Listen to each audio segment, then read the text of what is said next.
Okay, I have the daily passage up. So I'll just read this. I'll read this and you can go. Okay. Jesus, it was John 7. Jesus at the Feast of Booths. After this, Jesus went about in Galilee. He would not go about in Judea because the Jews were seeking to kill him. Now the Jews' Feast of Booths was at hand, so his brothers said to him, "Leave here and go to Judea, that your disciples also may see the works you are doing. For no one works in secret if he seeks to be known openly. If you do these things, show yourself to the world." For not even his brothers believed in him. Jesus said to them, "My time has not yet come, but your time is always here. The world cannot hate you, but it hates me because I testify about it that its works are evil. You go up to the feast. I am not going up to this feast, for my time has not yet fully come."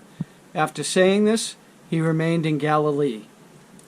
But after his brothers had gone up to the feast, then he also went up, not publicly, but in private. The Jews were looking for him in the feast and saying, "Where is he?" And there was much muttering about him among the people, while some said, "He is a good man." Others said, "No, he is leading the people astray." Yet for fear of the Jews, no one spoke openly of him. About the middle of the feast, Jesus went up into the temple and began teaching. The Jews therefore marveled, saying, "How is it that this man has learning?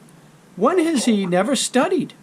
So Jesus answered them, "My teaching is not mine, but his who sent me. If anyone's will is to do God's will, he will know whether the teaching is from God or whether I am speaking on my own authority. The one who speaks on his own authority seeks his own glory. But the one who seeks the glory of him who sent him is true, and in him there is no falsehood. Has not Moses given you the law? Yet none of you keeps the law. Why do you seek to kill me?" The crowd answered, "You have a demon! Who is seeking to kill you?" Jesus answered them, "I did one work, and you all marvel at it. Moses gave you circumcision, not that it is from Moses, but from the fathers. And you circumcise a man on the Sabbath. If on the Sabbath a man receives circumcision, so that the law of Moses may not be broken, are you angry with me because on the Sabbath I made a man's whole body well? Do not judge by appearances, but judge with right judgment."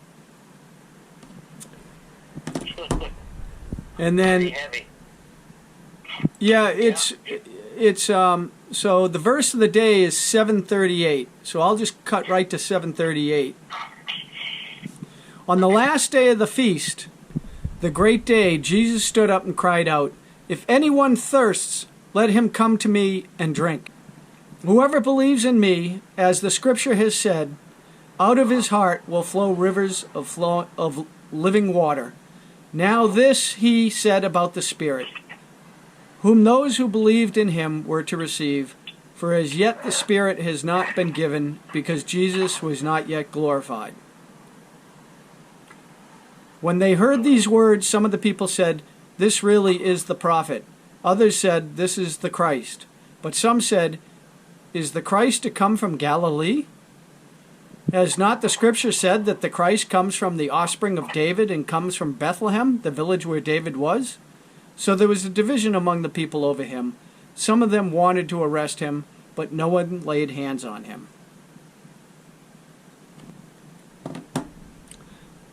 So I read a lot more than the verse of the day.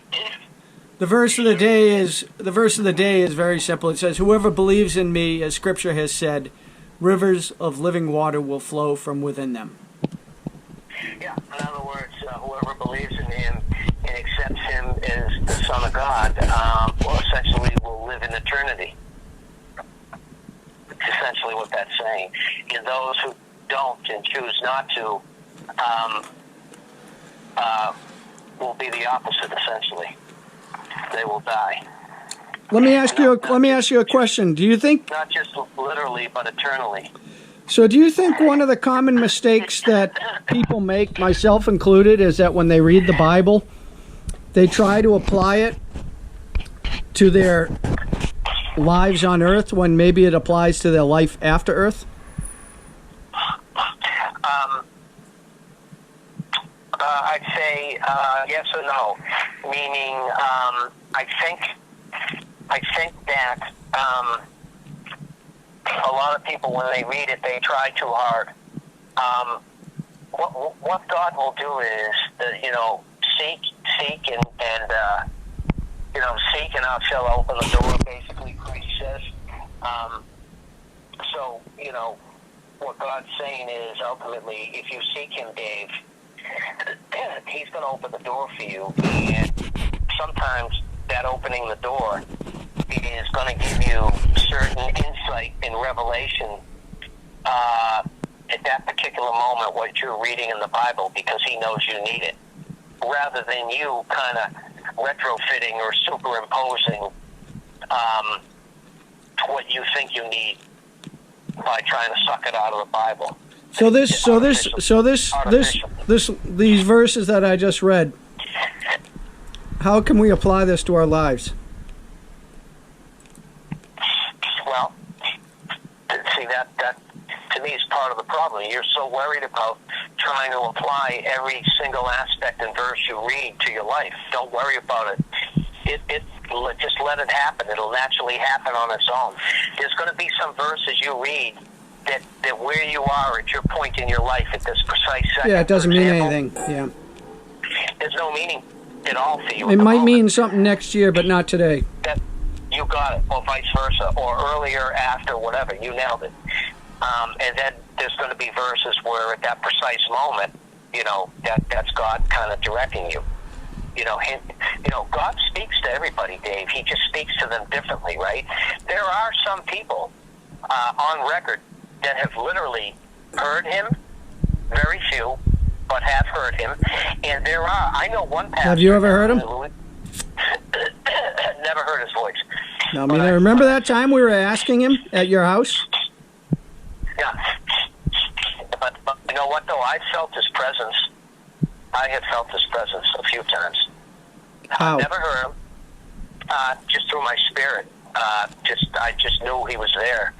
I could feel it through my spirit. I could feel it through the hairs on the back of my neck, literally. I can, and if it wasn't Him, it was definitely His angels. He has angels too. And a lot of times there's angels in your house, especially if you're a believer, that are there protecting you from demonic spirits. And I know it's crazy, but I've always thought my mother was one of my angels. 100%, she could be. My aunt is probably one of my angels. My aunt who died 25 years ago. Yep.